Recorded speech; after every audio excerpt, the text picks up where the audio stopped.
Declaração de Savoy, capítulo 1 da Sagrada Escritura, parágrafo 3. Os livros comumente chamados apócrifos, não sendo de inspiração divina, não fazem parte do cânon da Escritura e, portanto, não são de autoridade na Igreja de Deus, nem de modo algum podem ser aprovados ou empregados, senão como escritos humanos. Depois de identificar positivamente, no parágrafo anterior, quais livros pertencem à Escritura Sagrada, a Declaração de Savoy passa agora a tratar negativamente da questão do cânon. Isto é, esclarece quais escritos não devem ser recebidos como palavra de Deus. Esse movimento é natural e necessário. Sempre que a Igreja confessa onde a voz divina se encontra, precisa também discernir e rejeitar pretensões indevidas de autoridade. Por isso, o texto aborda os livros comumente chamados apócrifos. O termo apócrifos foi usado historicamente de maneiras variadas, mas no contexto da confissão refere-se principalmente ao conjunto de escritos judaicos antigos produzidos no período intertestamentário ou próximo dele, que vieram a ser incluídos em algumas tradições eclesiásticas, especialmente na Igreja de Roma, mas que não pertenciam ao cânon hebraico recebido pelo judaísmo palestino e posteriormente pelas igrejas reformadas.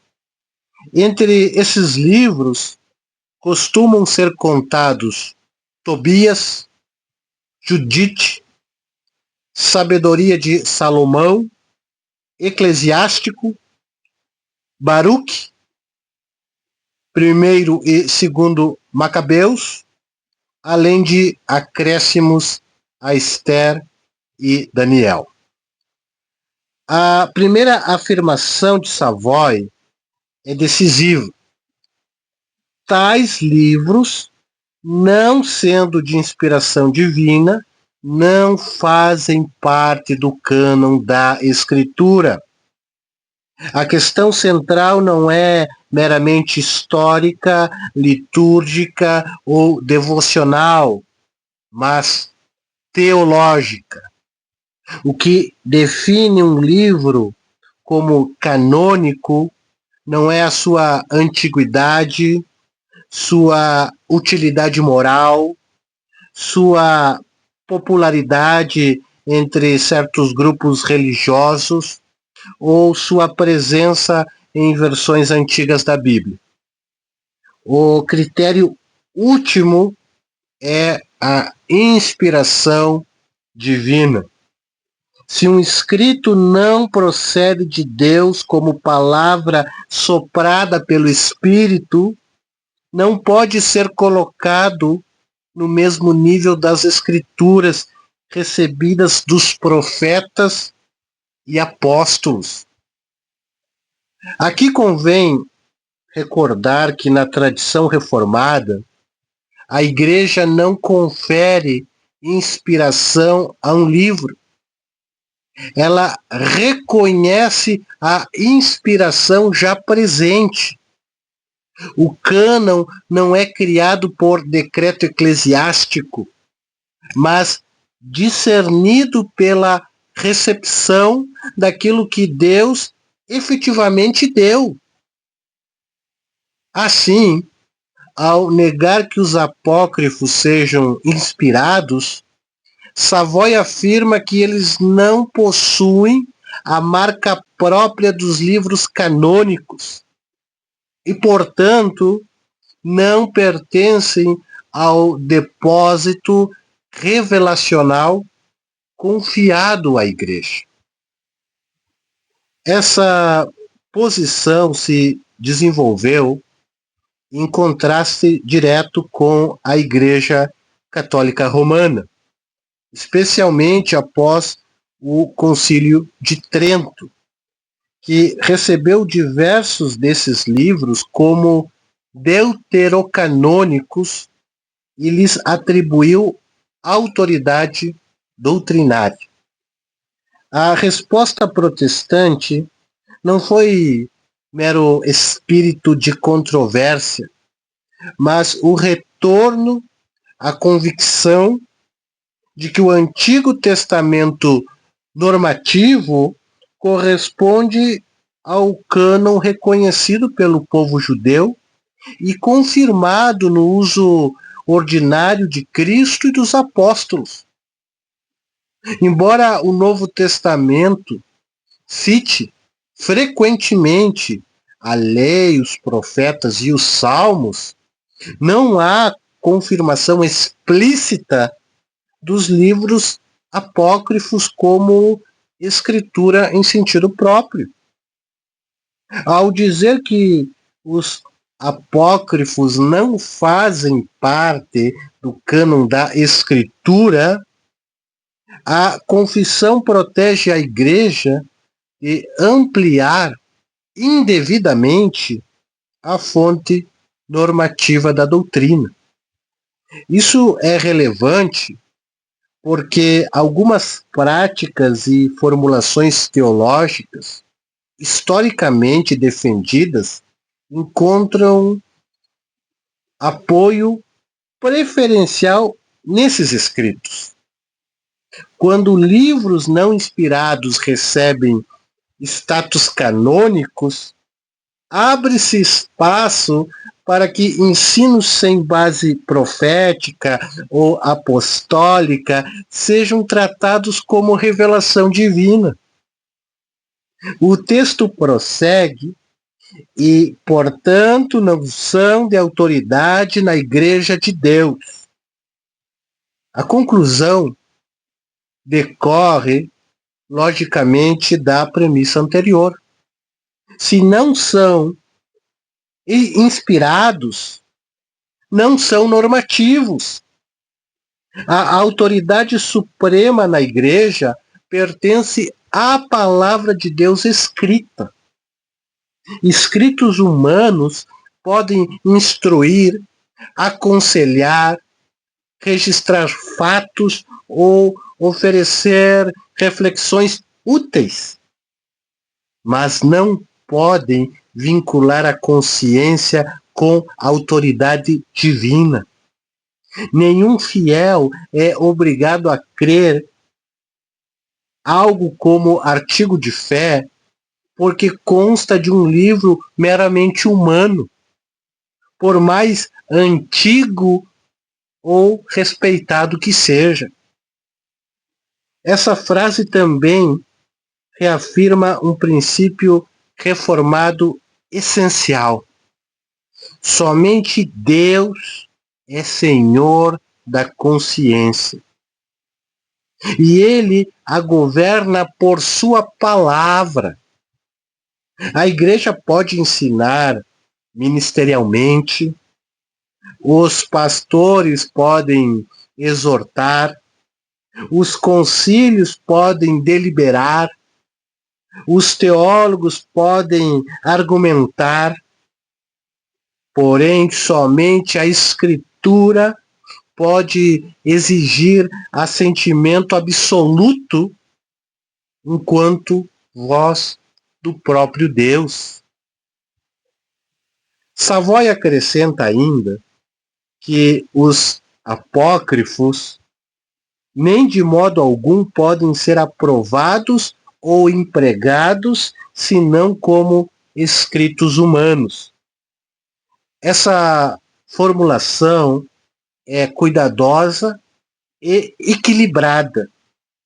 A confissão não exige que tais livros sejam tratados como se nada valessem historicamente ou literariamente.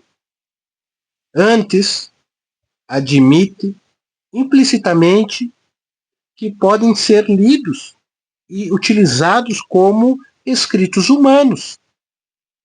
Isto significa que podem possuir valor secundário, oferecer informações históricas sobre o período entre Malaquias e João Batista, ilustrar costumes judaicos antigos, revelar debates religiosos da época, ou mesmo conter observações morais proveitosas. O que se proíbe é seu uso como escritura. Não podem ser lidos no culto como regra divina no mesmo sentido que os livros canônicos. Não podem fundamentar doutrinas obrigatórias. Não podem corrigir, completar ou rivalizar com a revelação bíblica. Devem ser avaliados como qualquer outra literatura antiga, com discernimento, senso crítico e submissão ao cânon verdadeiro. Há aqui uma importante lição hermenêutica. A Igreja precisa distinguir entre utilidade e autoridade. Muitos livros podem ser úteis sem serem normativos. Comentários, catecismos, confissões, obras patrísticas, escritos devocionais e documentos históricos podem servir grandemente ao povo de Deus. Mas nenhum deles é inspirado. Confundir benefício espiritual com autoridade canônica é erro recorrente na história religiosa. Savoy rejeita essa confusão com clareza. Também há uma lição pastoral. O povo de Deus necessita certeza quanto à voz que deve seguir. Se os limites do cânon permanecem indefinidos, a consciência cristã fica exposta a múltiplas reivindicações concorrentes. Ao delimitar o cânon e excluir os apócrifos, a confissão não empobrece a Igreja, mas a protege. Reduz a incerteza e conduz os crentes à fonte segura da verdade revelada. Este parágrafo, portanto, complementa o anterior de modo indispensável. No segundo parágrafo, Savoy declarou quais livros são dados por inspiração divina e servem de regra de fé e vida. No terceiro, afirma que os livros apócrifos não compartilham dessa origem e, por isso, não possuem autoridade eclesiástica. Podem ser lidos como literatura humana. Não podem ser recebidos como palavra de Deus. Assim, a Igreja aprende não apenas a ouvir a voz do Senhor, mas também a distinguir essa voz de todas as demais. Amém?